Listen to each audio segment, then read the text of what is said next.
అందరికీ నమస్కారం అండి. ఈరోజు నేను చేయబోతున్న వీడియో బాబాగారి సచ్చరిత్ర పుస్తకంలో నుంచి కాదు. మనం ఎప్పుడూ చేస్తున్న వీడియోల్లాగానే ఈరోజు ఆరోగ్యానికి సంబంధించి అని చెప్పాలా? లేకపోతే అందానికి సంబంధించి చెప్పాలా అని నాకు తెలీదు. కానీ జుట్టుకి నూనె రాసుకోవడం. ఈ టాపిక్ మీద ఈరోజు నేను వీడియో చేయబోతున్నాను. అందరికి కొంచెం విచిత్రంగా ఉంటుందేమో! కానీ కొంచెం ఇన్ఫర్మేషన్ నాకు తెలిసింది. నేను కొంచెం గ్యాదర్ చేసింది ఈరోజు నేను మీతో పంచుకోబోతున్నాను. ఏదైనా యూజ్‌ఫుల్‌గా ఉందనుకుంటే ఈ ఒక తలకి నూనె అప్లై చేయడం అనేది మానుకోవద్దండి. నాకు తెలిసిన కొన్ని విషయాలని మీతో షేర్ చేసుకుంటానండి. అందరికీ నా వీడియోలు నచ్చుతాయి అనుకుంటాను. నచ్చితే గాని లైక్ అండ్ సబ్స్క్రైబ్ చేయండి. మీరిస్తున్న మీరు మీ దాకా వ్యూస్ వస్తున్నాయి. అది నాకు చాలా సంతోషంగా ఉంది. మీరు సబ్స్క్రైబ్ చేస్తేనే ఇంకొంతమందికి కూడా నా వీడియోస్ వెళ్తాయి. వీడియోలోకి వెళ్ళిపోదామండి. తలకి నూనె పెట్టుకోవడం. ఈ రోజుల్లో అసలు ఇది ఎక్కడ కనిపించట్లేదు. 90స్ కిడ్స్ అంటే మన తరం. ఇప్పుడు మన తరం మిగిలిన పేరెంట్స్ తప్పించి పిల్లలెవ్వరు ఒక 10 ఏళ్ళు దాటిన పిల్లలెవ్వరూ తలకి నూనె పెట్టుకోవడం లేదండి. అలాగా వదిలేయొద్దండి. అలా వదిలేయడం వల్ల పిల్లలకి పాపం స్ట్రెస్ ఎక్కువైపోతుంది. ఇప్పుడేంటంటే పిల్లలు చదువులని ఏదో టెక్నో టాపిక్స్ అని అలా రకరకాల చదువుల్లో రకరకాలు పెరిగిపోయాయి. అవన్నీ మన 90స్ ఆ టైంలో స్టూడెంట్స్‌కి ఎవరికీ లేవండి. ఆ టెక్నో టాపిక్స్ అని అవని ఇవని ఎవ్వరికీ లేవు. కానీ ఇప్పుడు మన మన పిల్లలకి ఉన్నాయి. సో, వాళ్ళ చదువుని, వాళ్ళ స్ట్రెస్‌ని, స్ట్రెయిన్‌ని మైండ్‌లో ఉంచుకొని వాళ్ళకి ప్రతిరోజు ఎంతో అంతో కొంచెం తలకి నూనె అప్లై చేయడం మాత్రం మానుకోవద్దు. దానివల్ల రిలాక్సేషన్ దొరుకుతుంది వాళ్ళకి. వాళ్ళు వద్దని పేచీ పెడతారు. బట్ బతిమిలాడో, భయపెట్టో ఏదో ఒక రకంగా వాళ్ళ తలకి నూనె మాత్రం అప్లై చేయండి. ఎందుకంటే వాళ్ళకి ఇప్పుడంతా ఫ్యాషన్, ట్రెండ్ అని మాట్లాడుతున్నారు. ఫ్యాషను, ట్రెండు వచ్చేసి వాళ్ళ హెల్త్‌ని పాడు చేయకూడదు కదా! అసలు నూనె రాసుకోకపోతే హెల్త్ ఎందుకు పాడవుతుందని మీరు అంటారేమో! దానికి కూడా నా దగ్గర నేను చెప్పాను కదా! నేను కొంచెం గ్యాదర్ చేసే ఇన్ఫర్మేషన్ ఉందని.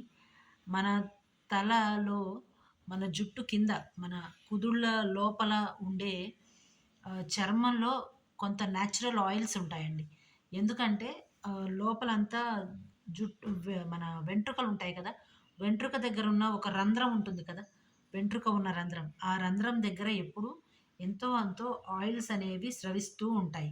ఎంతో అంతో మనం ఆయిల్ పెట్టుకోకపోయినా కూడా చాలా, చాలా అంటే చాలా తక్కువ పర్సెంటేజ్ ఆఫ్ ఆయిల్ ప్రొడ్యూస్ అవుతూ ఉంటుంది. ఆ రంధ్రం, ఆ స్వేద గ్రంథులు అని మన మన చర్మం మీద ఎలా అయితే గ్రంథులుంటాయో, అలాగే మన హెయిర్ దగ్గర మన జుట్టు ఉన్న రంధ్రం కూడా ఒక గ్రంథితో సమానం. అందు నుంచి కూడా నేచురల్ ఆయిల్స్ ప్రొడ్యూస్ అవుతూ ఉంటాయి. అవి ఎలాగో ప్రొడ్యూస్ అవుతాయి కదా! ఇంకెందుకు నూనె పెట్టుకోవడం అనే పిల్లలు చాలామంది ఉన్నారు. అలాంటి పిల్లలకి సమాధానంగా ఇది చూపించండి. ఏంటంటే, మనం ఆయిల్ రెగ్యులర్‌గా పెట్టుకోవడం వల్ల, ఆ లోపల ఉండే నేచురల్ ఆయిల్స్ డ్రై అయిపోకుండా ఉంటాయి. లేదు మీరు చెప్తున్నట్టు ఆయిల్స్ ఆల్రెడీ ఉంటాయి. ఇంకెందుకు అని అంటే, మనం ఆయిల్ పెట్టుకోవడం మానేస్తే మాత్రం, ఆ నేచురల్ ఆయిల్స్ కొంత ప్రొడ్యూస్ అవుతాయి. అవే న్యూట్రియంట్‌గా జుట్టు వాడుకుంటుంది. దాని తర్వాతండి? దాని తర్వాత ప్రొడ్యూస్ అవ్వకపోతే స్కాల్ప్ డ్రై అయిపోతుంది. ఆ కుదుళ్ళంతా డ్రై అయిపోయి జుట్టు ఊడిపోయే ప్రమాదం ఉంది. దయచేసి అంత దూరం మాత్రం పిల్లల జుట్టుని తేవద్దు. కొంచెం నూనె పెట్టడం మూలాన నేచురల్ ఆయిల్స్ డ్రై అయిపోకుండా అది కాపాడుతుంది. అలాగే పిల్లల జుట్టుకి, పిల్లల తలకి రిలాక్సేషన్, కళ్ళకి అంతా కూడా రిలాక్సేషన్ ఉంటుంది. అదే విధంగా నిద్ర బాగా పడుతుంది. ఈ జనరేషన్ పిల్లలకి అవి ఏమీ తెలీదు. ఏదో గూగుల్ చెప్తుంది. ఇది వద్దు, అది వద్దు అని చెప్పిందని, యూజ్‌లెస్ అని చెప్పిందని వీళ్ళు అదే చేస్తూ ఉంటారు.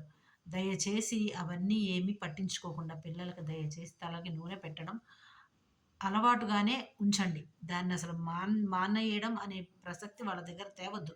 వాళ్ళు చెప్పినా వినొద్దు. దయచేసి ఈ వీడియో చూపించండి వాళ్ళకి. లేదు మీరు విని వాళ్ళకి చెప్పండి. నేచురల్ ఆయిల్స్ కనుక రావడం ఆగిపోతే జుట్టు మన కుదుళ్ళలో ఉండే జుట్టు రాలిపోయి వాళ్ళకి జుట్టు మళ్ళీ రీప్రొడక్షన్ అనేది జరగదు. పెరుగుదల అనేది జరగదు. మనము ఆయిల్ పెడితేనే ఎంతో అంతో రీప్రొడక్షన్ అనేది జరుగుతుంది. అలాగే ఈ నూనె పెడుతున్నాం కాబట్టి డస్ట్ అని అంటారేమో, ఎంతో అంతో డస్ట్ ఉన్నప్పుడు తలస్నానం వారంలో 2 సార్లు చేస్తే సరిపోతుంది.